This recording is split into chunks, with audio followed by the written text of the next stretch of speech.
Assalamualaikum warahmatullahi wabarakatuh. Bertemu kembali dengan saya Dr. Hendra Stisna.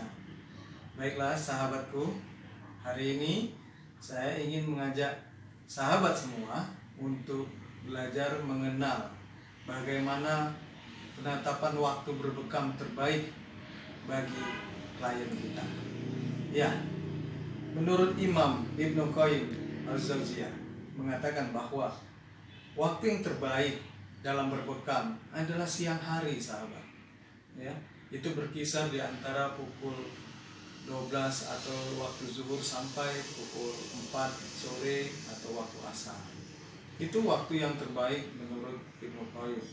Karena pada waktu ini darah sedang meluap-luapnya mendekati bagian kulit terluar. Sehingga proses pembekaman itu bisa dapat maksimal. Sehingga saat skarifikasi kulit diharapkan pengeluaran darah bisa lebih efektif. Ya, sedangkan berbekam pada malam hari, ya, ini tidak disukai oleh Imam Ibnu Qayyim Al-Jauziyah. Karena dikhawatirkan udara dingin yang menyengat justru menimbulkan ketidakstabilan dalam suhu tubuh sendiri. Ya, karena tubuh pasien itu cenderung dengan energi yang lemah pada saat malam hari. Apalagi dengan kondisi setiap klien pada malam hari umumnya baru pulang bekerja dengan lelahnya. Dan itu kurang sempurna dalam waktu berbekam. Nah, kita bisa mengikuti saran atau petunjuk yang ditunjuki oleh Ibnu Qayyim Al-Jauziyah untuk menganjurkan klien pasien kita berbekam di waktu siang hari. Ya, selain itu, ya, Rasulullah SAW pernah bersabda, barang siapa yang berbekam pada tanggal 17, 19, dan 21 Hijriah, maka dia akan menjadi obat dari segala macam penyakit. Hadis Sahih Bukhari dan Muslim. Sahabat semua, maka anjurkan klien kita, pasien kita untuk berbekam di waktu-waktu sunnah. Insya Allah itu menjadi obat bagi segala penyakit. Nah, pemilihan waktu tersebut ini dilakukan sebagai tindakan preventif. Jadi berjaga-jaga, bukan sebagai kuratifnya. Andai pun sebagai kuratifnya, saat sakit itu muncul, ini dimunculkan, maka silakan saja untuk berbekam sesuai kondisi sakitnya. Nah, sahabatku yang dirahmati Allah, beberapa riwayat menyebutkan hari-hari yang tidak baik untuk dilakukan berbekam.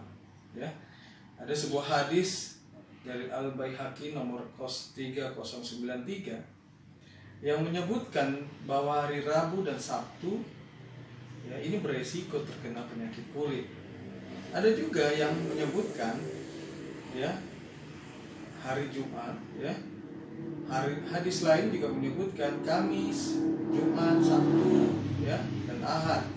Sedangkan riwayat Abu Daud, Rasulullah SAW melarang berbekam pada hari Selasa.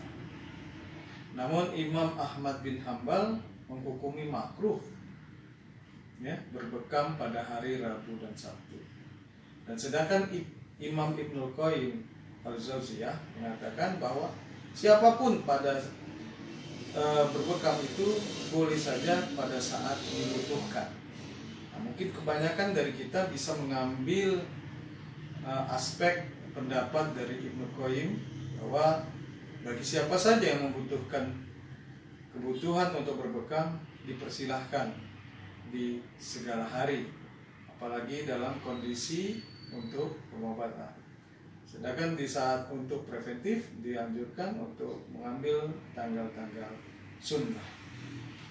Sahabat, jadi walaupun demikian kita tidak perlu terpaku dengan kondisi beberapa hadis yang tadi, sehingga pada waktu-waktu tertentu kita dibingungkan kapan yang terbaik. Karena sesungguhnya Rasulullah SAW itu berbekam saat beliau sakit. Beliau berbekam pada waktu ihram saat terserang dengan penyakit migrain. itu menjadi salah satu dalil rujukan kita bahwa berbekamlah di saat sakit. Ya. Sahabatku, beliau Rasulullah juga segera berbekam setelah memakan daging kambing yang beracun di Khaybar. Begitupun saat terjatuh di atas kudanya. Rasulullah SAW langsung berbekam di atas punggungnya. Itu menunjukkan satu contoh sunnah yang Rasul ajarkan, berbekamlah kita kamu sedang sakit. Rasulullah SAW tidak menunggu-nunggu waktu untuk kapan berobat, tidak menunggu hari kapan berobat. Inilah dalil yang paling kuat yang bisa kita ambil landasan.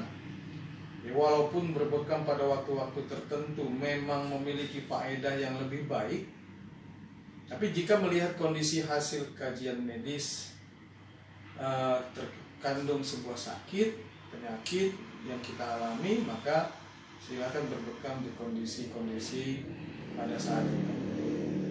Ketika hendak bekam, ada baiknya kita mandi dulu berbersih-bersih, ya, dengan menggunakan air yang hangat, karena setelah berbekam tidak dianjurkan mandi setelah 2-3 jam.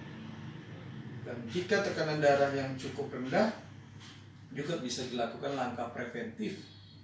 Maka kita harus melakukan pemeriksaan tekanan darah dengan alat sphygmomanometer seperti ini, sehingga kita bisa menilai kondisi umum vital sign atau tanda vital pasien. Salah satu tekanan darahnya dalam kondisi yang normal, yaitu berkisar 120/80 mm Hg.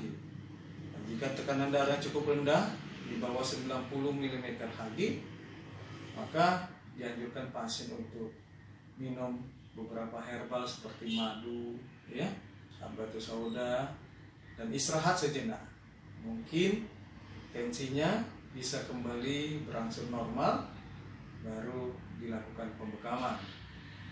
Maka sahabatku semua, penting bagi kita untuk mengetahui ilmu tentang kondisi vital sign atau tanda vital pasien untuk menghindari hal-hal yang tidak kita inginkan. Dan penting bagi kita mengetahui ilmu bahwa waktu-waktu berbekam itu ada waktu berbekam untuk preventif, ada juga waktu berbekam untuk kuratif atau pengobatan. Masya Allah, begitu luas ilmu berbekam ini yang Rasul ajarkan melalui sunnahnya. Di saat Rasul preventif mencegahnya di tanggal-tanggal sunnah, dan di saat Rasul mengalami sakit, dia berbekam di kondisi itu. Allahu a'lam bishawab. Wabillahi taufiq wal hidayah. Assalamualaikum warahmatullahi wabarakatuh.